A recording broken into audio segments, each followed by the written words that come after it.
Smoke rising from the east spells trouble. I hope the Legion isn't on the move. The Great Khans.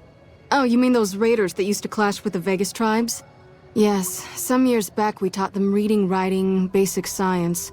We hoped they would use it to make medical supplies, but they turned to drugs. I was never much involved in the cultural side of that project, but Ezekiel was. He's a member of the followers like myself, but his particular field is pre-war history and tribal culture. I do recall him being fascinated by the Khans. He kept going on about parallels to some ancient historical empire or another. He rarely stops in here these days.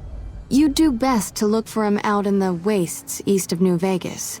He's always looking for new tribes to study. Was there something else you needed?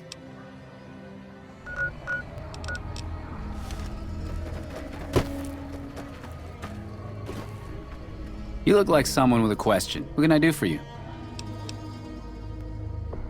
Oh my, yes. They're a fascinating tribe with a long and unfortunately tragic history.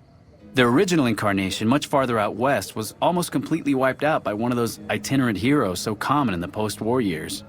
Then, of course, the new Khans suffered a similar fate. Some say at the hands of the same hero, though of course the dates are all wrong for that.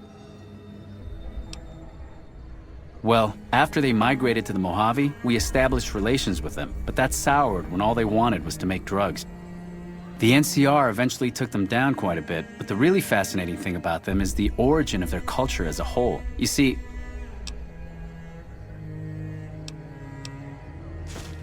oh, of course. I'm sorry, I do tend to get wrapped up in my own theories and forget that not everyone finds them as fascinating as I do. Here, I salvaged this book from an old library. It's a history of people called the Mongols. I think that's what the Khans built their culture on. You should read it. It's fascinating stuff.